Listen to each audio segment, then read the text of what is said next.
एक बहुत सीधा सा प्रश्न जो लोगों का होता है कि मानव धर्म प्रसार क्यों, तो इसका उत्तर भी बहुत अलग नहीं है। हजारों साल से जो उत्तर दिया जा रहा है वही उत्तर आज भी सही है, और हजारों साल का उत्तर यही है कि संसार में दुख है और उस दुख को दूर करने के लिए आदमी तरह तरह के उपाय कर रहा है। भगवान श्री कृष्ण ने कहा, दुखालयम अशाश्वतम, ये संसार दुख का घर है। भगवान बुद्ध आते हैं 2500 साल पहले, उनसे कहा गया कि आपकी साधना का सार क्या है, तो उन्होंने 4 आर्य सत्य बताया, और पहला आर्य सत्य ही उन्होंने कहा कि इस संसार में दुख है। तो अगर दुख है तो इस दुख को दूर किया जाना चाहिए। ये दुख दूर कैसे होगा? कुछ लोग कहते हैं कि ये संसार आनंद के लिए है, तो अच्छी बात है, दुख का उल्टा आनंद ही है, लेकिन फिर वो आनंद मिले कैसे? तो कुछ लोगों ने कहा कि आनंद पाने के लिए रसगुल्ला खाओ, कुछ लोगों ने कहा कि डोरेमोन देखो, कुछ लोगों ने कहा फिल्में देखो। सबके दुख दूर करने और आनंद पाने के तरीके अलग अलग हैं। इंजीनियरिंग कॉलेज में मेरे दोस्त थे, जब सेमेस्टर पास कर जाते थे तो कहते थे ड्रिंक करो, और जब किसी सब्जेक्ट में बैक लग जाता था तो कहते थे ड्रिंक करो। तो सेलिब्रेट करने के लिए भी ड्रिंक करना है और गम भुलाने के लिए भी ड्रिंक करना है। सबके अपने अपने रास्ते हैं, लेकिन इन सारे रास्तों की समस्या यही है कि ये सारे रास्तों की अपनी सीमाएं हैं। जैसे हम चल तो रहे हैं इस आनंद पाने के इस रास्ते पर, दुख पाने के इस रास्ते पर, लेकिन चलते चलते अचानक एक टी पॉइंट आ जाता है, और उस टी पॉइंट के आगे हम जा नहीं सकते। न लेफ्ट की ओर रास्ता है, न राइट की ओर रास्ता है, और फिर वहां खड़ा होकर इंसान ये सोचना शुरू करता है कि वास्तव में जिस रास्ते पर मैं चला था वो रास्ता सही है कि नहीं है। तो भगवान श्री कृष्ण ने इस रास्ते के लिए एक उपाय बताया। उन्होंने कहा, माम उपेत्य पुनर्जन्म दुखालयम अशाश्वतम, यानी इस दुख के घर से, इस संसार से बाहर निकलने का एक रास्ता ये है, माम उपेत्य, मुझे पा जाओ। मैं आप लोगों के सामने आज जो बात रखने जा रहा हूं वो इधर 1 महीने के अंदर मेरे अंदर आया है, और वो ये आया हुआ है कि मैं आज तक सोचता था कि मानव धर्म प्रसार सत्य का मार्ग है, न्याय का मार्ग है, धर्म का मार्ग है, परोपकार का मार्ग है, और हम लोगों को ये सब करना चाहिए। लेकिन सच बताऊं तो अब मुझे ये समझ में आ गया है कि मानव धर्म प्रसार का मार्ग केवल और केवल श्री महाराज जी से किसी को जोड़ देने का मार्ग है। ये मेरी अपनी व्यक्तिगत अनुभूति है। इस संसार में जब शास्त्र लिखे गए, मंत्र लिखे गए, धर्म बनाए गए, वो सब हमने किया। मुसलमानों ने कहा कि देवदूत गैब्रियल ने आकर मोहम्मद साहब को कुरान लिखवा दिया, आयतें लिखवा दी। क्या उसके पहले धर्म नहीं था? हमारे ऋषियों ने वेद की ऋचाओं को देखा, मंत्रों को देखा, क्या उसके पहले धर्म नहीं था? था। तो किस रूप में था? प्रेम के रूप में था। वो प्रेम कैसा था? जैसा प्रेम एक माँ अपने बच्चे से करती है। हमारे गुरुदेव बार बार कहते थे इस बात को कि इस संसार में अगर हम रह पा रहे हैं अपनी तमाम कमजोरियों के साथ, जन्मों जन्मों के संस्कार और पाप के साथ, तो इसका सिर्फ और सिर्फ यही कारण है कि हम अपने परमात्मा, अपने गुरु की दया की छाया में रह रहे हैं। इसके अतिरिक्त हमारे पास जीने का और कोई कारण नहीं है। इसके अतिरिक्त हमारे पास सुख से रहने का और कोई कारण नहीं है। उन्होंने जो एक छतरी लगा दी है हमारे ऊपर, उस छतरी के कारण हम जीवित हैं और सुख से जीवित हैं। और इसीलिए हम कहते हैं ना, गुरुवर चरण कमल की छाया, करती दूर तापत्रय माया, जब तक पूर्ण न होती दाया, मिलते नहीं गरुड़ के कामी। तो ये गुरुवर के चरण कमल की छाया, जब मैं आपसे ये अनुरोध करूंगा कि जब भी आप आरती गाओ, कम से कम इस जगह पर आकर आंखें बंद करके रुक जाया करो और सोचा करो कि हमारे गुरुदेव परमहंस बाबा गंगा रामदास जी, जिनको आप श्री महाराज जी कहते हो, उनके चरण कमल कैसे छाया बन के हमारे ऊपर हैं, बृहदाकार में। और श्री महाराज जी का ये कहना कि हम इसीलिए सुख से हैं क्योंकि ईश्वर हमको सुख से रखे हुए, हमारी कोई सामर्थ्य नहीं है। श्रीमद् भगवद गीता में एक स्थान पर आता है कि अर्जुन ने भगवान श्री कृष्ण को देखा, उनके विश्व रूप को देखा। तो क्या अर्जुन की सामर्थ्य थी? निश्चित तौर पे रही होगी, उनका संस्कार रहा होगा। लेकिन हमारा जितना संस्कार है, हमारा जितना पुण्य है, परोपकार है, प्रेम है, क्या वो पर्याप्त है ईश्वर को देखने के लिए? तो भगवान श्री कृष्ण उसका उत्तर देते हुए अर्जुन से कहते हैं कि मया प्रसन्नेन तवार्जुनेदम रूपम परम दर्शितमात्म योगा, कि तुम जो मुझे देख पा रहे हो, मेरे विश्व रूप को देख पा रहे हो, ये सिर्फ इसलिए देख पा रहे हो क्योंकि मैं तुमसे खुश हूं। जैसे यहाँ दो बच्चे बैठे हुए हैं और ये दो बच्चे पक्का शैतानी करते होंगे, लेकिन इस शैतानी के बाद भी इनकी मम्मी क्या करती है? इनसे खुश रहती है, इनको देखकर खुश हो जाती है, इनके लिए फिर से खाना बनाती है, इनके लिए कपड़ा धोती है, करती है ना मम्मा से? क्यों करती है? ऐसा इसलिए नहीं है क्योंकि तुम बहुत अच्छे हो, बहुत अच्छा काम कर रहे हो तुम, ऐसा इसलिए है क्योंकि मम्मी का नेचर ही है तुमको प्यार करना। समझ रहे हो ना? हमने कितनी गलतियां की हैं, लेकिन ईश्वर की ये प्रकृति है, गुरु की ये प्रकृति है कि उसने हमारे ऊपर कृपा कर दी। उस कृपा का क्या कारण है हमें नहीं पता, इसलिए शास्त्रों में एक शब्द आया, अहेतुकी कृपा। इसका कोई हेतु नहीं है, इसका कोई कारण नहीं है, बस हमारे गुरुदेव ने हमारे पर कृपा कर दी, हमारे ईश्वर ने हमारे पर कृपा कर दी। इसलिए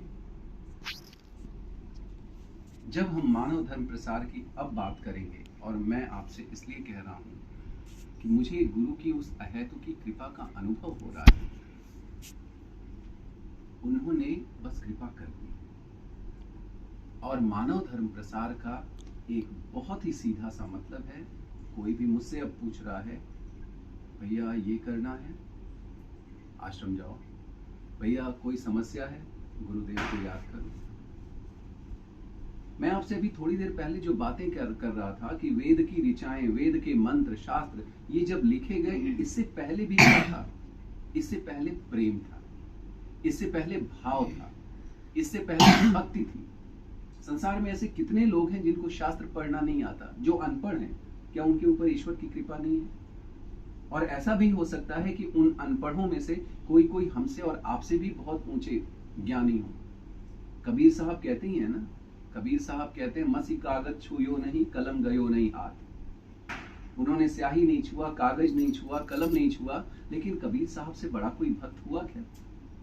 भक्त शिरोमणि है, इतने बड़े भक्त शिरोमणि कि कबीरा मन निर्मल भया जैसे गंगा नीर, पाछे पाछे हरि फिरे कहत कबीर कबीर। भगवान खुद उनके पीछे पीछे घूम रहे हैं, कबीर कबीर सुनो तो, सुनो तो।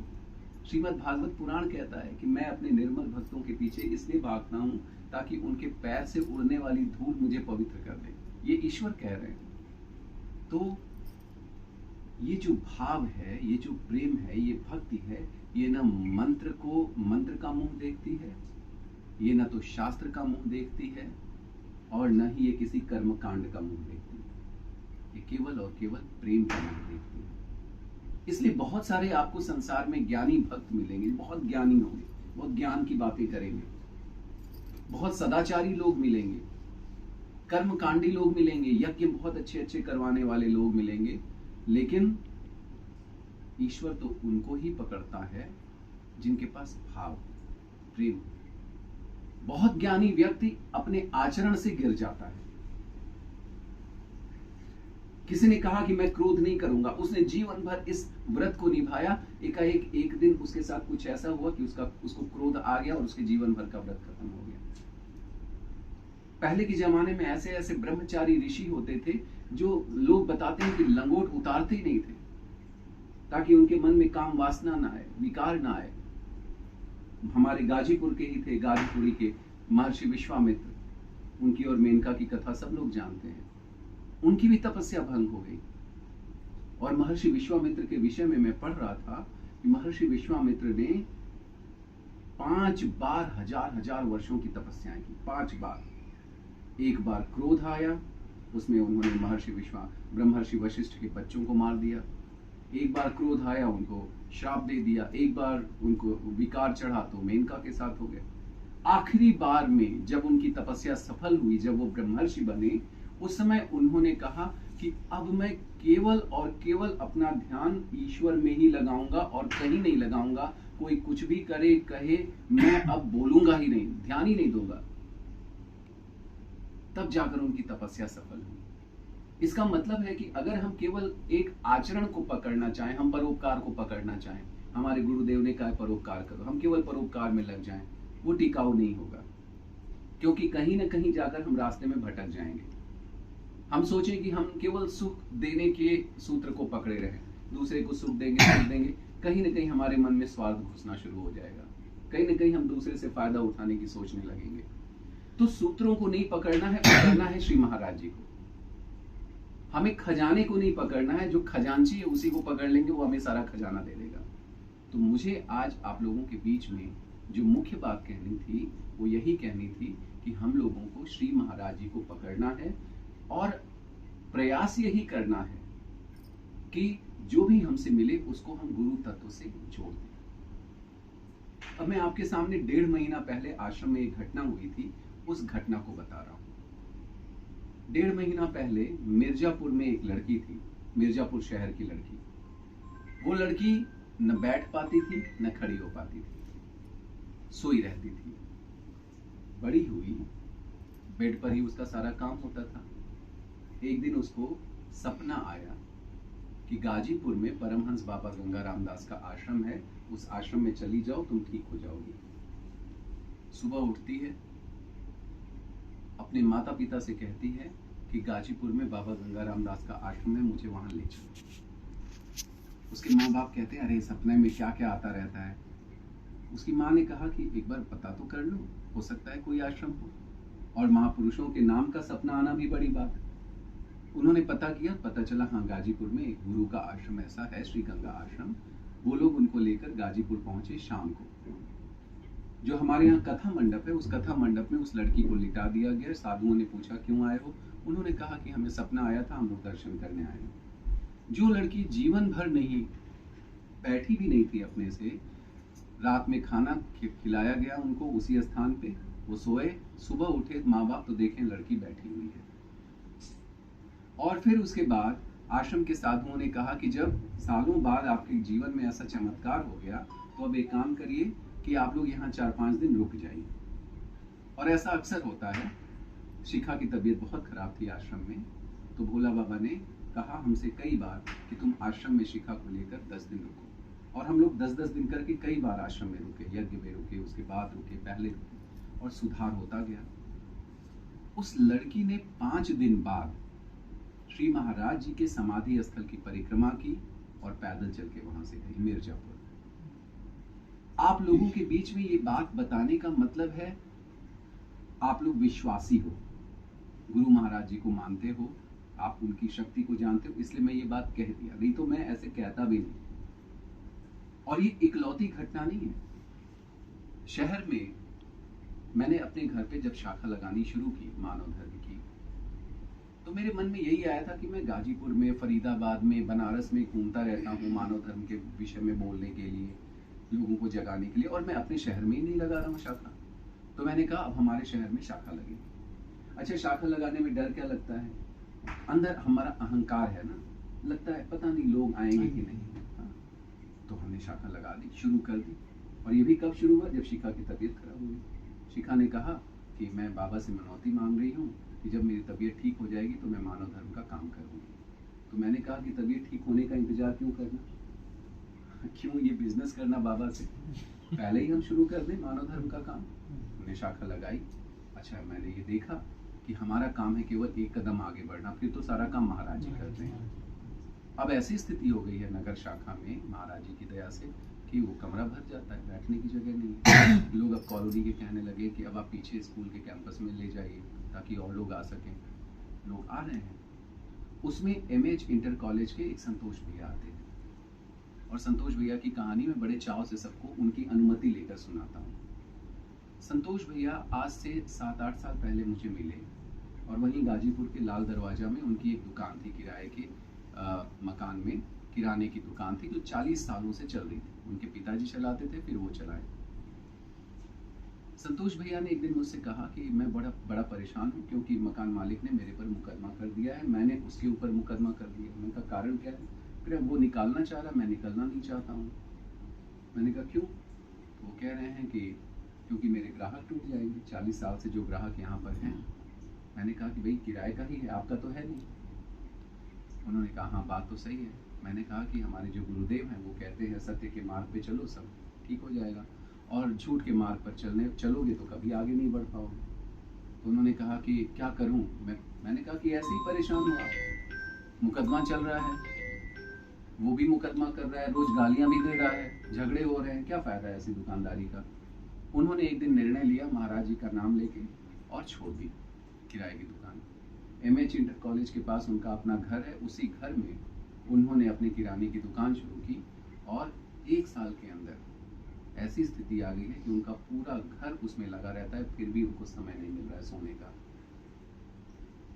अभी जब हमारी शाखा में आना शुरू हुए तो उन्होंने कहा कि मेरी किडनी में समस्या चल रही है 2-3 साल से। आयुर्वेद के डॉक्टर्स को दिखा चुके हैं, एलोपैथ के डॉक्टर्स को दिखा चुके हैं, सुधार नहीं हो रहा है। मैंने उनसे कहा कि भैया मेरा तो सीधा सा मार्ग है, आपको कोई समस्या हो जाइए समाधि स्थल पर महाराज जी से कहिए। संतोष भैया को धोती कुर्ता पहना के समाधि स्थल पर ले गया, परिक्रमा करवाया, उन्होंने महाराज जी से बात की, फिर भोला बाबा से मिलवा दिया। भोला बाबा ने 40 मिनट उनसे बात करने के बाद उनको नवग्रह शांति महामंत्र दिया। नवग्रह शांति महामंत्र पढ़ते पढ़ते एक दिन, सिर्फ 1 हफ्ते के अंदर हुआ है। और क्योंकि वो हर हफ्ते शाखा में आते हैं, भजन गाते हैं, इसलिए मुझे पता है कि मेरे सामने की बात है। 2-3 महीना पहले उन्होंने नवग्रह शांति पाठ पढ़ते पढ़ते एक दिन सपने में नीम करौली बाबा को देखा। उसी दिन, और वो नीम करौली बाबा बार बार उनके सपने में आ रहे थे। उसी दिन उन्होंने अपना छोड़ा घर, उत्तराखंड में नीम करौली बाबा के मंदिर में गए, और बता रहे थे, और ये उन्होंने शाखा में सबके सामने बताया हुआ है कि जब वो मंदिर में घुस रहे थे, वो घुस नहीं पा रहे थे, कड़ाके की ठंड लग रही थी, फीवर आ रहा था उनको, देह कांप रही थी। वो अंदर घुसे और रोते रोते नीम करौली बाबा के पास 1 घंटे तक खड़े रहे उनकी मूर्ति के सामने। और जब से वहां से आए हैं उनकी समस्या ठीक हो रही है, उनकी चिंता खत्म हो गई है। हुआ कैसे? उस लड़की को जो स्वप्न आया था महाराज जी का, महाराज जी के पास आने पर इनको, महाराज जी को पता है कि आपकी समस्या का समाधान कहाँ होना है, कैसे होना है तो वही सारी जगह एक रूप में वही बैठे हुए हैं, लेकिन उनको पता है कि आपको कैसे ठीक रखना है, तो उन्होंने आपको सही जगह वो पहुंचा दिया, और वो नियमित रूप से आ रहे हैं।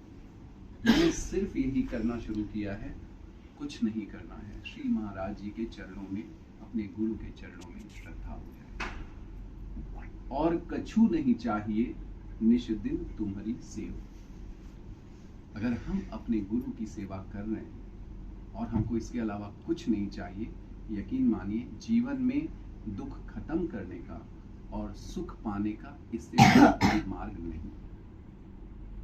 लोग मुझसे कहते हैं अपने व्यक्तिगत अनुभव मत बताओ, लोग कहते हैं अपना व्यक्तिगत मंत्र मत बताओ। मैं इस बात को नहीं मानता हूं। संसार दुख से जल रहा है और आप अपने अनुभव को लेकर बैठे हुए हो ताकि हम जाके सिद्ध हो जाएं। आचार्य रामानुज दक्षिण भारत के बहुत बड़े संत, उनके गुरु ने उनको दीक्षा दी और दीक्षा में मंत्र बताया कि बेटा जो मंत्र मैं तुम्हें बता रहा हूं इससे मनुष्य सीधा मोक्ष पा जाता है। उन्होंने कहा मंत्र क्या है? ओम नमो नारायणाय। रामानुजाचार्य जिन्हें शेषनाग का अवतार माना जाता है, भगवान लक्ष्मण का अवतार माना जाता है, क्यों? उनका नाम ही है राम अनुज, राम का छोटा भाई। वह संत रामानुजाचार्य विशिष्टाद्वैत सिद्धांत के महान व्याख्याता उसी समय मंदिर की प्राचीर पर चढ़ के चिल्लाते हैं कि सुनो सुनो यहाँ गांव के लोगों, मंदिर के लोगों, आओ तुमसे कुछ बात करनी है। और गांव के और मंदिर के लोग जब इकट्ठे होते हैं तो कहते हैं, सुनो मैं तुमको मोक्ष का मार्ग बता रहा हूं, मेरे साथ चिल्लाओ ओम नमो नारायणाय और इसी को जपते रहो। नीचे उतरे उनके गुरु ने कान पकड़ा, दो लगाए और कहा कि मूर्ख, ये गुप्त मंत्र था, तूने इसको जग जाहिर कर दिया। उन्होंने कहा कि महाराज, हर मनुष्य का दायित्व है कि दूसरे को सुख दे, दूसरे को सत्य का मार्ग बताए, मोक्ष का मार्ग बताए। तो ऐसे में जब ये संसार जल रहा है तो मैं ये मंत्र अपने तक गुप्त कैसे रखूं? ये तो सबको पता होना चाहिए, सब जपना चाहिए इसको।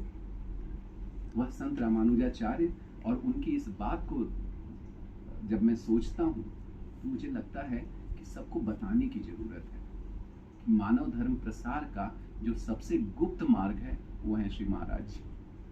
जो सबसे गुप्त मंत्र है, जो सिद्ध मंत्र है, वो है श्री महाराज जी। शिखा प्रोफेसर है, पढ़ी लिखी है। वो शिखा गाजीपुर आने के बाद जब मैं मानव धर्म की शाखाओं में जाता था तो मुझे धोती कुर्ता दे देती थी, आराम से जाओ। नहीं जाता था तो पूछती थी कि क्यों नहीं गए हो, जाया करो। जब मैं संडे को आश्रम जाता था मैं उससे कहता था तुम भी चलो, तो कहती थी नहीं, क्या है आश्रम में, वही तुम लोगों का मानव धर्म प्रसार की जय, महाराज जी की जय, और कुछ तो ज्ञान की बात करते नहीं हो तुम लोग, शास्त्र की बात करते नहीं हो, तुम्हारे यहाँ के साधु अनपढ़ हैं आश्रम के। ले दे के एक बापू जी बोलते हैं, उनकी बात भी कितनी सुनूं मैं। मैंने कहा कि मैं भी जिद नहीं करता था। एक दिन वो समय आया कि वही शिखा जो आश्रम नहीं जाती थी, वही शिखा जिसे आश्रम के साधु अनपढ़ लगते थे, वही शिखा जिसे श्री महाराज जी में उतना विश्वास नहीं था जितना होना चाहिए था। हालांकि वो ये बात मुझसे कहती थी कि जब तुम मानव धर्म प्रसार की शाखा से आते हो तो तुम्हारा चेहरा चमकता रहता है।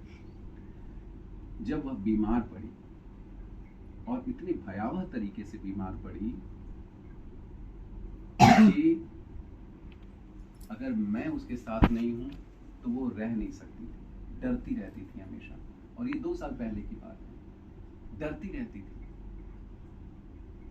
मैंने उसे कहा कि चलो हम लोग आश्रम चले, मरता क्या न करता।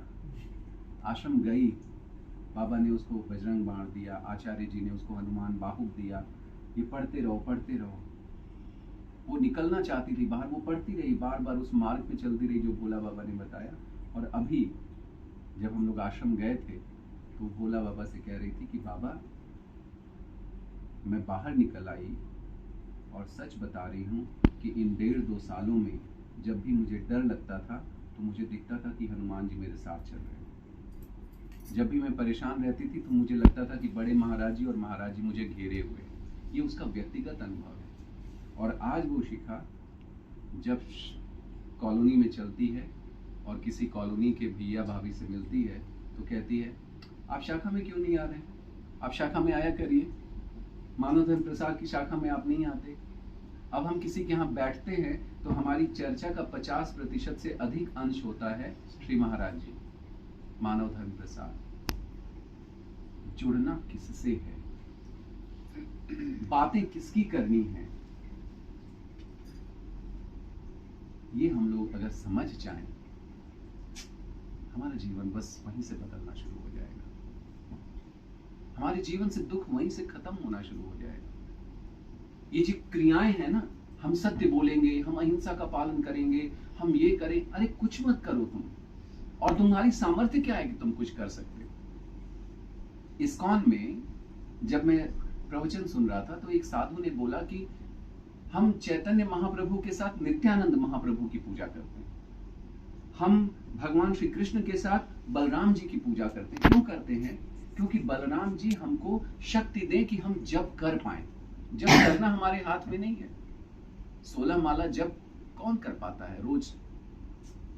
हम ही लोगों को जो ध्यान मिला हुआ है, जप मिला हुआ है, आप लोग रोज करते हो क्या? इस पर भी मैं आऊंगा।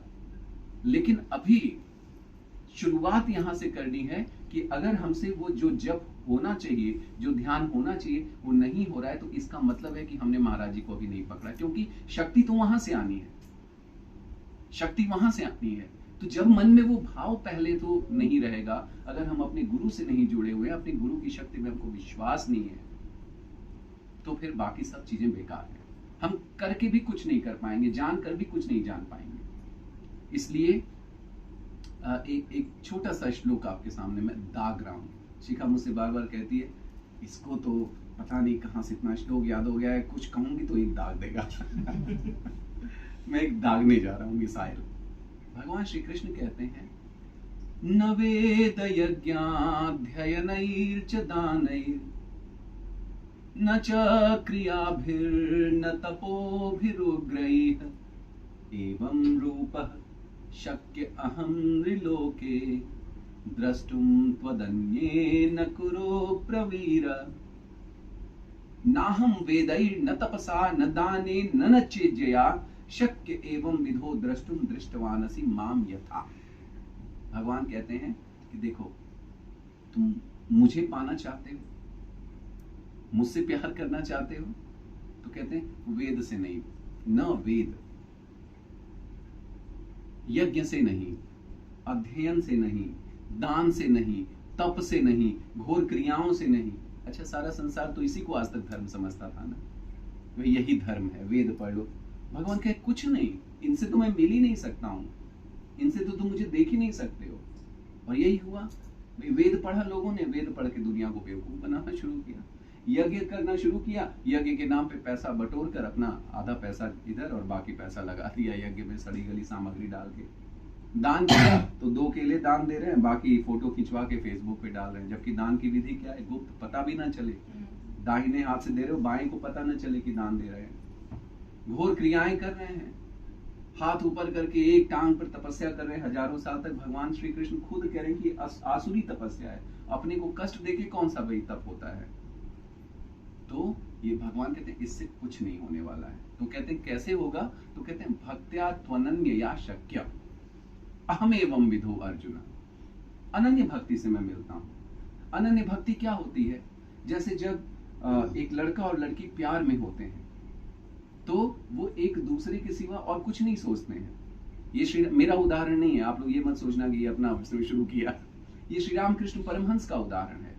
श्री रामकृष्ण परमहंस कहते हैं कि जब एक पुरुष और स्त्री प्रेम में होते हैं तो इस पुरुष नौकरी पे है लेकिन सोचता किसके विषय, सारा काम कर रहा है, सोच किससे रहा है, स्त्री के विषय में। स्त्री कहीं पर है लेकिन सोच किसके रही है, विषय में, पुरुष के विषय में। घर का सारा काम कर रही है, सोच रही पुरुष के विषय में। फिर वो दूसरा उदाहरण देते हैं दाई का, कि दाई आपके घर में आ रही है, आपका बच्चा संभाल रही है, आपको लग रहा है कि ये दाई तो सबसे ज्यादा प्यार मेरे बच्चे से कर रही है, लेकिन वो जो मेड है उसका पूरा ध्यान कहां पर है, अपने बच्चे पर। मेरा बच्चा अभी सोया होगा कि नहीं। और जैसे ही उसको आपके यहाँ से छुट्टी मिलेगी, प्यार होता तो आपके पास रुकती ना, नहीं रुकती है, दौड़ के भागती है अपने बच्चे के पास, अपने घर। तो श्री रामकृष्ण परमहंस कहते हैं कि ये जो अनन्य भक्ति है ये यही है। संसार में है, काम तो करना पड़ेगा, LIC कर रहे हो, आप पढ़ा रहे हो, आप नौकरी कर रहे हो, सब करो, लेकिन ध्यान कहाँ रहना चाहिए, भगवान, अपने गुरु पर। और वो इसका उदाहरण देते हैं कि जैसे कटहल आप काटते हो तो कैसे काटते हो, हाथ में तेल लगा के काटते हो ताकि उसका दूध आपके हाथ में न चुभे।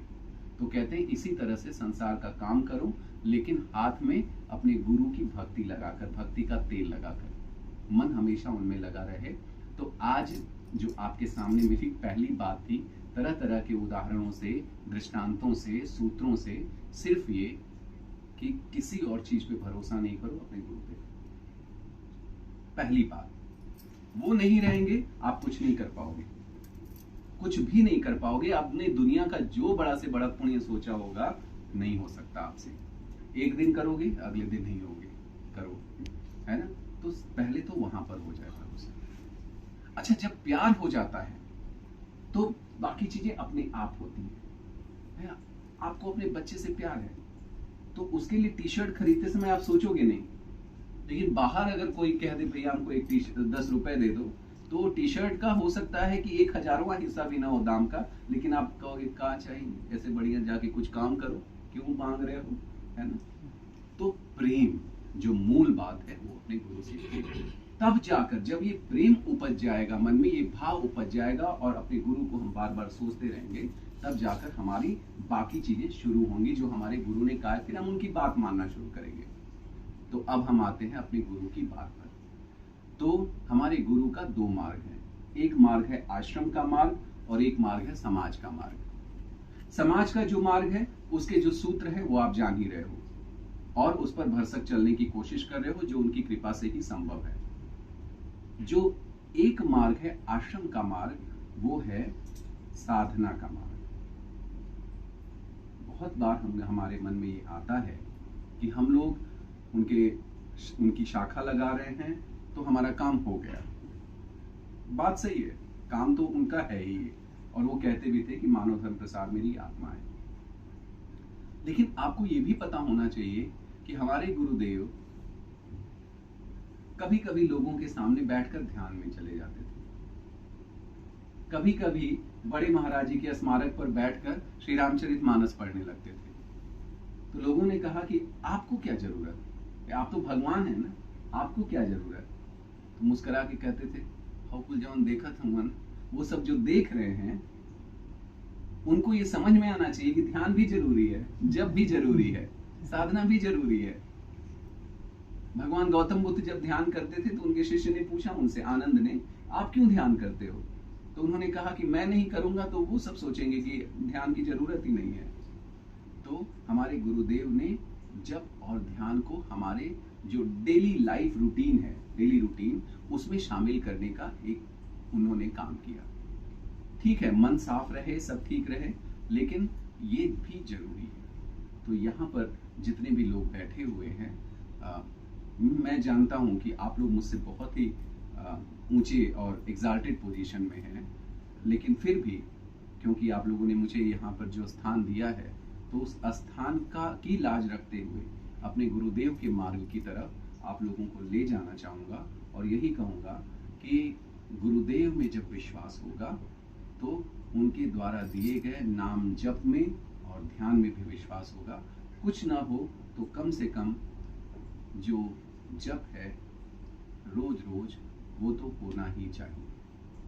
सुबह 2 बजे से लेकर रात के 11 बजे तक का जो हमारे आश्रम ने हमको समय दिया हुआ है, सुबह 2 बजे से लेकर रात के 11 बजे तक, और ये जो हमारे आश्रम का जो नाम जप है, ध्यान है, उसमें अधिक से अधिक 40 मिनट से लेकर 50 मिनट तक लगता है। अगर उतना भी समय हमारे पास नहीं निकल पा रहा है 40 से 50 मिनट तक का, तो इसका मतलब है कि कहीं हमारी गुरु के प्रति अभी श्रद्धा में कमी है ना, उससे हमारा ही फायदा होना है। श्री रामकृष्ण परमहंस की पत्नी शारदा माँ कहती थी कि जप और ध्यान से अगर कुछ ना हो तो शरीर तो पवित्र हो जाता है, मन पवित्र हो जाता है, और शरीर और मन का पवित्र होना बहुत बड़ी बात है। तो जो लोग ये जप और ध्यान नियमित कर रहे हैं, निरंतर कर रहे हैं, और कभी किसी दिन छूट गया और अगले दिन आपको याद आता है, तो इसका मतलब है कि और गुरुदेव को समझने की कोशिश करिए, क्योंकि अभी उनकी कृपा हुई नहीं है। क्योंकि जिस दिन छूटे ना, उस दिन भर मन कुल बुलाना चाहिए कि अरे आज मेरा छूट गया, अरे आज क्यों नहीं हो पाया मेरे से। तो ये दिन भर मन कुल बुलाता है ना, तो ये भी एक तरह का ध्यान हो जाता है उनका। ये भी एक तरह का ध्यान है कि नहीं हुआ फिर भी। पहले जमाने में लोग जो चारों धाम की यात्रा होती थी, उसमें एक धाम छोड़ देते थे ताकि मरते समय उनका मन कुल बुलाता रहे, अरे जगन्नाथ जी छूट गया। तो जगन्नाथ जी का नाम मरते समय उनके मन में आ जाए, ये सोचने के लिए लोग एक धाम छोड़ देते थे, मन में वो बने रहें। तो मन में भगवान बने रहें, मन में हमारे गुरु बने रहें।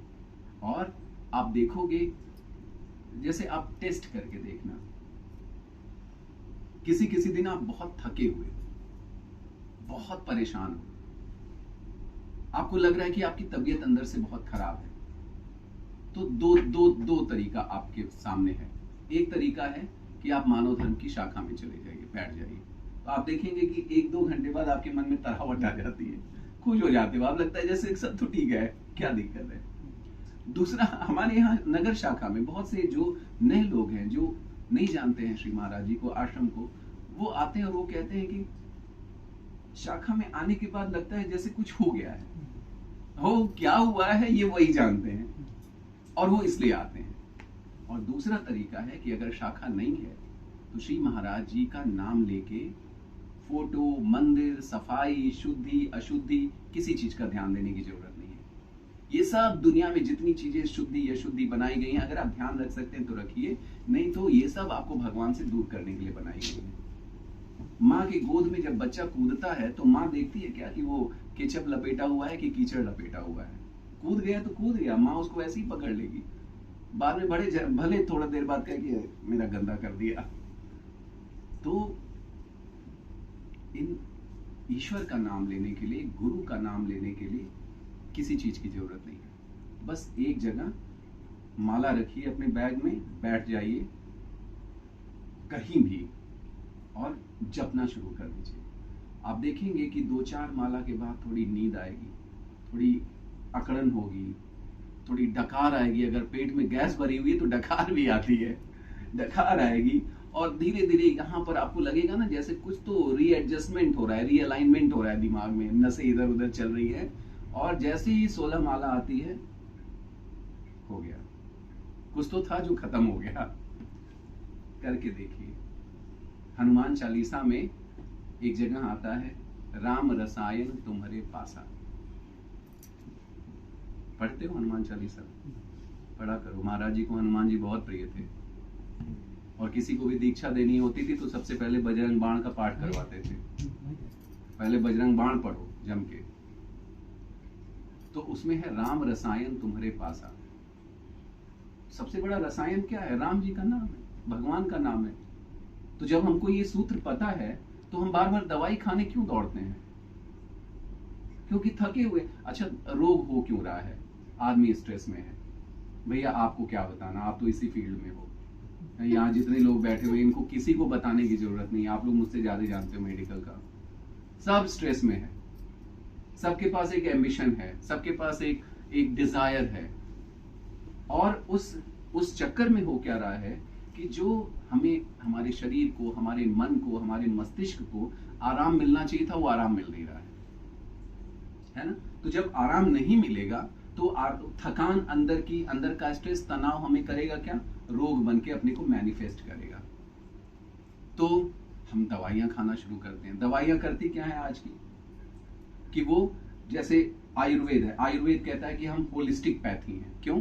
क्योंकि हम आपके रोग को दबाते नहीं हैं, हम और अंगों को पोषण देते हैं ताकि आपके रोग को सब मिलके लड़ें और खत्म कर दें। एलोपैथ क्या करता है कि वो जहां पर रोग है वहीं पर अटैक करता है और अंगों से ऊर्जा लेकर उसको खत्म करने की कोशिश करता है। ऐसा लोग आपस में बात करते हैं। मुझे लगता है कि सारी पैथी के बीच में सिर्फ एक पैथी बची हुई, हमारे श्री महाराज जी की पैथी। और वो पैथी क्या कहती है?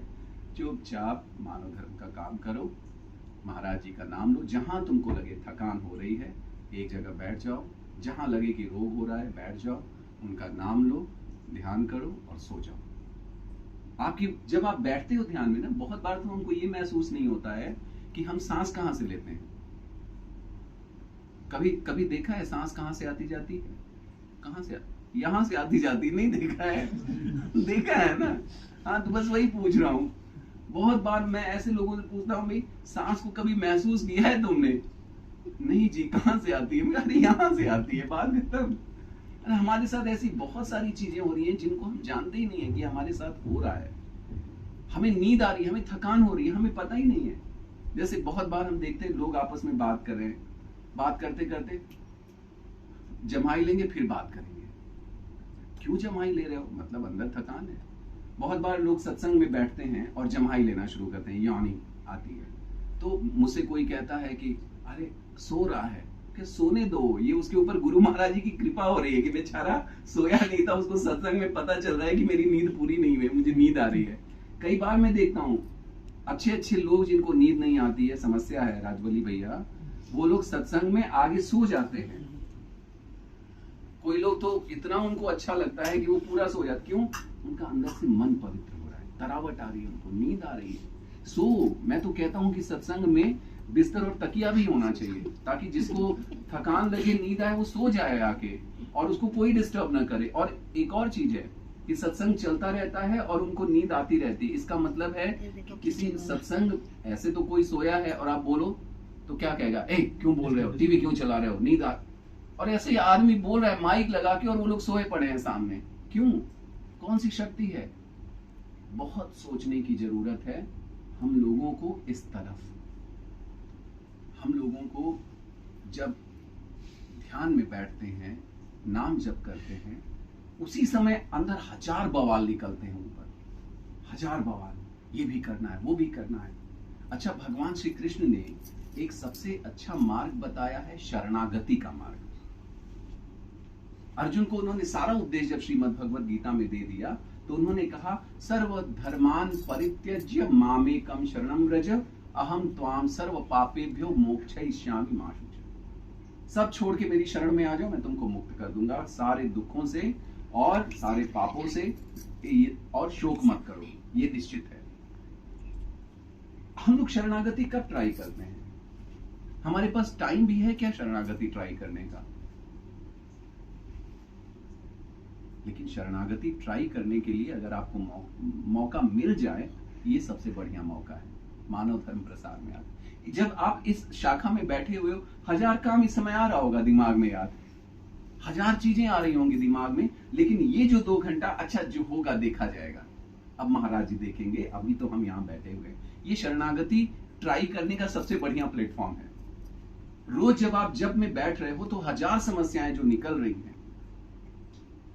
मैं पहले करता क्या था कि डायरी लेके बैठ जाता था, दिमाग में लिख लिया डायरी में, फिर शुरू किया। मैंने कहा कि नहीं, ये भी शरणागति का उल्लंघन है, क्योंकि जब वो बातें उठ रही हैं, अगर वो बातें जरूरी हैं तो महाराज जी उनका ख्याल बाद में रखेंगे, पहले उनको मुझे उठने दो, वो किनारे चलती रहेंगी, मैं अपना काम करता रहूं। तो ये जप, ध्यान, ये शाखा, ये सब उसी जो उच्चतम ज्ञान है शरणागति का, हमको उस तरफ ले जाने का एक जरिया है ना। तो हम यहाँ पर शरणागति को ट्राई कर सकते हैं, टेस्ट कर सकते हैं, और जो होगा वो महाराज जी देखेंगे। जो हो रहा है महाराज जी देख रहे हैं, और जो होगा उसको हम स्वीकार करें, एक्सेप्ट करें। अगर हम इतनी सी बात समझ जाएं, क्योंकि अब 8:15 होने जा रहा है, मेरी गलती है कि मैं आपके पास देर से पहुंचा, तो मैं अब आपको और ज्यादा टॉर्चर नहीं करूंगा। मैं अपनी बात अब समाप्त करता हूं, और समाप्त करने से पहले ये 2 बातें आप लोगों के जेहन में जरूर मैं डालना चाहूंगा। आज की बात का जो मेरा मुख्य बिंदु था, आप संसार का कोई भी अच्छा से अच्छा काम लंबे समय तक नहीं कर सकते हैं जब तक आपके मन में जो पहला चरण है गुरु के प्रति प्रेम, गुरु का भाव, गुरु को पकड़ना, गुरु के प्रति शरणागति, वो नहीं है। ये सबसे पहला चरण है।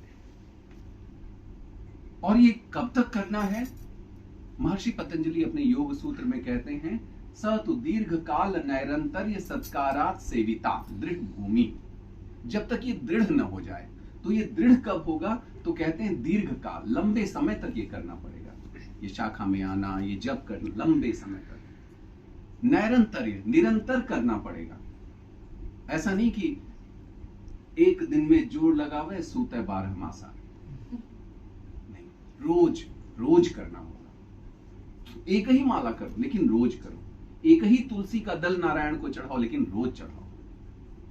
शाखा में आप आ रहे हो, महीने में एक ही दिन आओ, लेकिन हर महीने एक दिन आओ।